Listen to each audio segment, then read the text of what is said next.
Baik ibu, untuk pemeriksaan yang pertama itu pada pemeriksaan nervus 1 yaitu faktorius, di mana nantinya saya akan memberikan 3 aroma yang dimana ini adalah jeruk, lalu ini adalah kopi dan juga vanila ya ibu. Lalu ibu sudah bisa membedakan gaunnya ya ibu. Kemudian saya langsung saja saya akan lakukan pemeriksaan. Ibu bisa menutup mata dan juga salah satu dari lubang hidungnya ibu. Ini bawa apa ibu? Jeruk, Selanjutnya bawa vanila, selanjutnya kopi. oke baik ibu, bisa sisi sebelahnya. Bawa apa ibu? Kopi, Ini jeruk, yang satunya. vanila. Oke baik ibu, jadi di sini dari hasil pemeriksaan ibu dapat membedakan beberapa bau ini yang berarti dalam batas normal. Baik ibu, untuk pemeriksaan selanjutnya itu akan saya lakukan pemeriksaan pada nervus oculomotorius, nuclearis dan juga pada nervus abdusennya ibu. Untuk yang pertama ibu bisa membuka matanya lebar untuk pandangannya menatap ke arah depan. Di sini saya akan memperhatikan perhatikan ibu dan setelah itu saya sudah dapatkan hasilnya. Di sini tidak ada ptosis, auscultalamus, enophthalmus dan sebagainya ya ibu yang menunjukkan abnormal, itu tidak ada. Kemudian saya akan menggunakan senter itu untuk melihat bentuk dari tepi serta diameter dari pupil ini ya. Dan saya akan bandingkan dengan tebelnya. Misi ibu. Baik, dari hasil pemeriksaan tadi yang itu normal ibu, yang berarti untuk diameter pupilnya itu normal. Lalu untuk perbandingan antara dan kirinya juga isokor. Selanjutnya saya akan memeriksa pada refleks pupil secara langsung dengan menyalurkan cahaya ke pupil. Lalu saya akan mengamati apakah ada atau tidaknya miosis.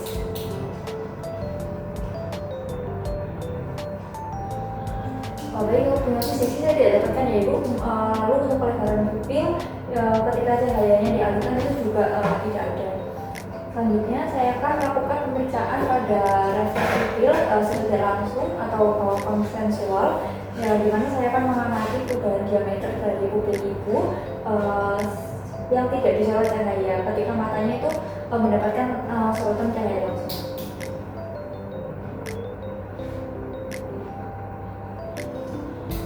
Selanjutnya yaitu pada pemeriksaan refleks akomodasi pupil, di mana nanti ibu bisa melihat dari tunjuk saya dengan arah yang cukup jauh.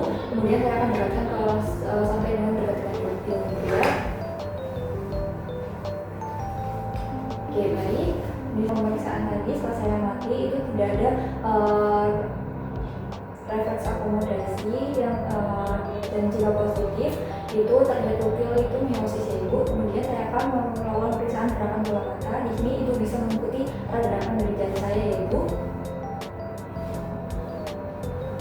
Oke baik, dari setelah saya perhatikan tadi gerakan bola mata ibu tuh lenceria dan juga mulus, tidak ada kaku serta adanya diplopia atau tidak ada diplopia. Selanjutnya saya akan mencatat data dari hasil pemeriksaan tadi ini ya ibu. Selanjutnya saya akan lakukan pemeriksaan pada nervus vestibulocochlearis, di mana nantinya ibu bisa memposisikan diri berbaring dengan kepala tegak 60 derajat. Baik, setelah itu saya akan menggunakan air hangat. Saya akan semprotkan ke salah satu telinga ibu. Oke, setelah itu setelah 5 menit saya akan semprotkan pada air dingin juga pada sisi kontral. Baik, untuk hasilnya dari pemeriksaan ini itu tidak ada ditemukan adanya nistagmus ke arah telinga kontralateral ibu. Baik ibu, untuk pemeriksaan selanjutnya adalah pemeriksaan pada jalan tandem, di mana ibu bisa posisi berdiri ibu. Jadi pada pemeriksaan ini nantinya itu ibu bisa berjalan pelan dengan ibu jari yang satu berada di belakang tumit kaki dan satunya berganti secara bergantian ibu. Jadi lurus. Yang pertama bisa secara kanan terbuka ibu. Oke baik, cukup ibu. Kemudian ibu bisa melakukan hal yang sama tapi dengan mata tertutup. Bagi ibu untuk pemeriksaan pada jalan ini lanjut ibu untuk selanjutnya yaitu pada pemeriksaan tes lumbar, di mana ibu bisa berdiri dengan posisi siap dengan tumit yang berfungsi yaitu seperti ini. Lalu untuk lengan bisa berada di samping badan. Kemudian pemeriksaan yang pertama yaitu dengan mata terbuka Ibu.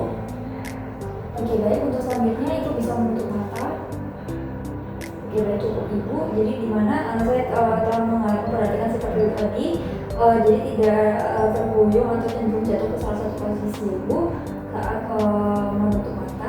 Baik Ibu, untuk pemeriksaan selanjutnya yaitu pada tes omeng yang dipertajam, di mana Ibu dapat menempatkan tumit satu kaki di depan menjadi kaki yang lain Ibu. Kemudian untuk lengannya dapat disilakan di depan dada. Kemudian pemeriksaan akan saya lakukan dengan mata terbuka ya Ibu.